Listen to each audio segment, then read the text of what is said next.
I'm here to basically complain about the issue with the passes that they basically would be creating the work right now, but they basically being like blocked every time. And my personal, I've been a customer now for about over 3 years, following the same route, Winter Park to Links or Winter Park to Church Street. My pass in the past 3 months have blocked about 4 times. They say that I'm not tapping off. I contest that. I'm tapping in and tapping out. There's definitely a problem with the tapping machines, and it was not until the last time I called that I was able to actually determine which was the machine that had the problem, which the case was the one on the north side of the park. The thing is that it's an added stress. It's gotten to the point where it's almost weekly. Even to the point where I was in New Mexico in October, and it basically blocked my car while I was still in New Mexico, which I had not used the train at all during that week. So that is something that needs to be fixed, because you're definitely going to be alienating your biggest supporters. I know I'm not the only person that's having this problem. We definitely want the train to succeed. I don't know what the truancy rate is for the train, but certainly if we're paying, I pay for a monthly pass. So I don't know what will be, how I can be truant if I tap or don't tap if I'm already paying you the whole month. And I'm not going to go, if my travel pattern for the past 3 years has remained the same, I don't know why we're going to Osceola or Seminole County. I have no business there. So there's something that needs to be done about that. So I appreciate your time. Thank you. The other topic was the max fare. That I don't have a slide on it here, but I'm another member that since they incorporated the max fare, that 4 times I was impacted as well. I've been talking to Trish back there. And we're going back and forth every time. She's isolated my issue to a tap station that wasn't properly reading at the Longwood station, similar to what was going on with the other gentleman at the Winter Park station. And it's, we're working through this.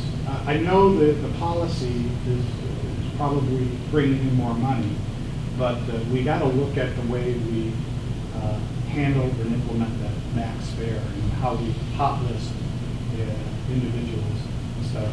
I think there needs to be a thorough review of how you which people hot list.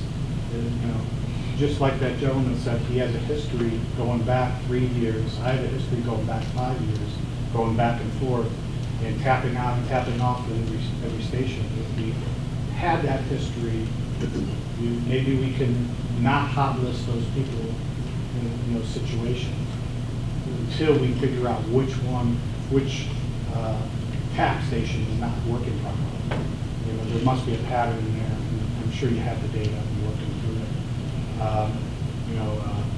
And I feel it impacts the SunCard holders unfairly because the people with paper tickets, there's really it's harder to enforce that with the paper tickets. And there's no penalty of being hot listed with the paper ticket.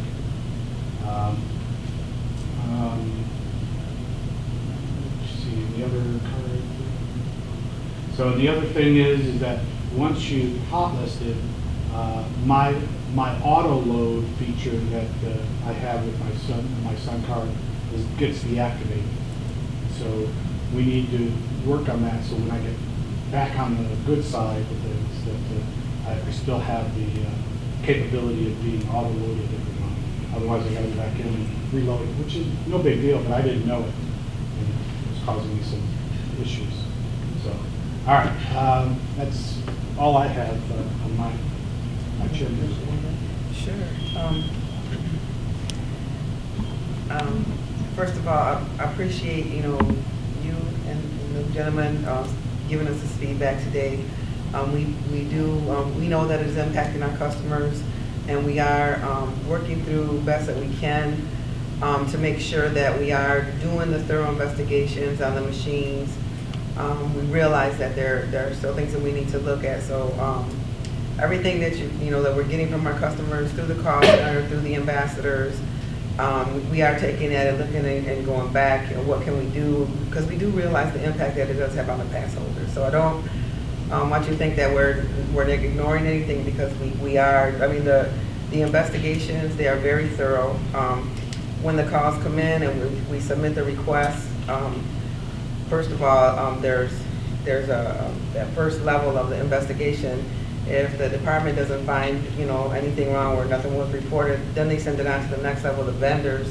Well, they'll go back and look at the machines. They see the taps in there, whether they're recorded, whether they were declined. So we do a thorough investigation. It's not, just, oh, no, you got your one time, and so we are looking to, work through it and see what we can do. So just, continue to, let us know. And as far as the TVU numbers, we do need that information so that we can, get to those machines. Is there something actually wrong with that machine? Is it the station?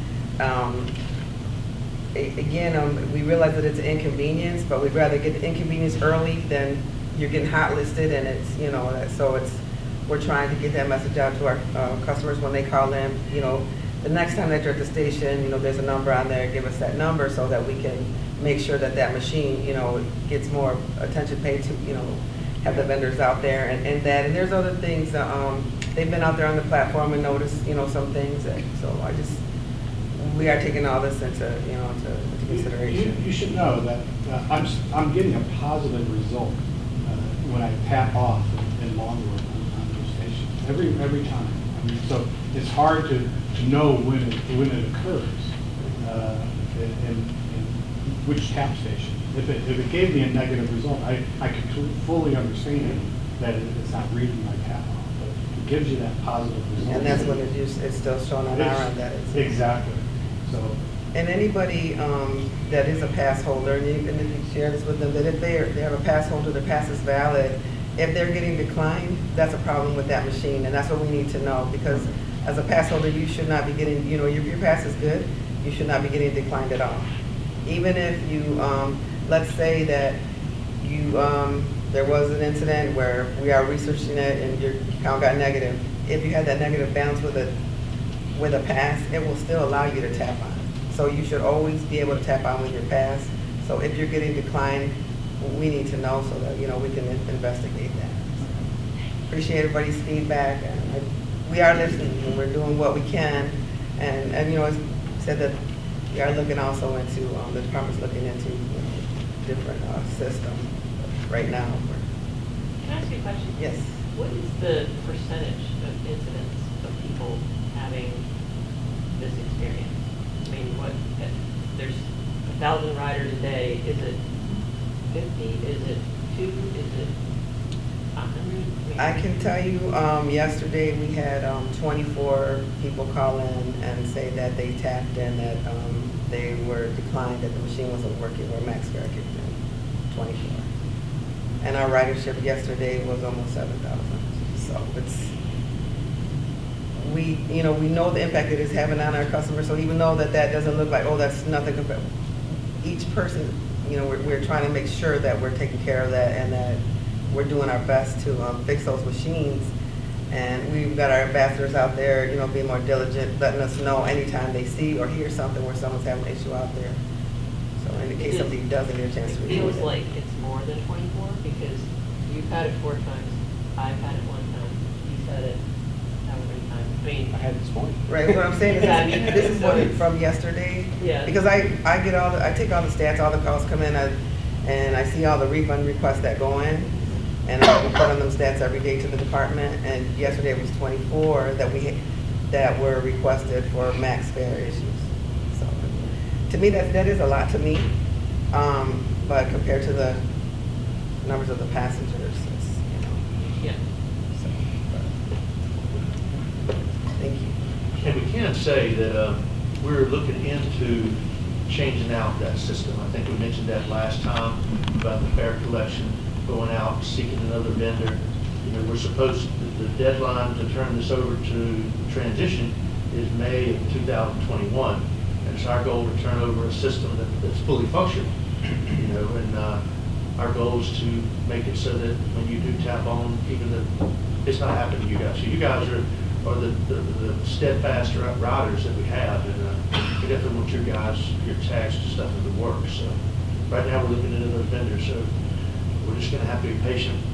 Trish and Linda are doing everything they can to make it right. Hopefully, I think in the future, at least if it does happen, it'll be a little bit less painful to get your car reinstated or get your money back.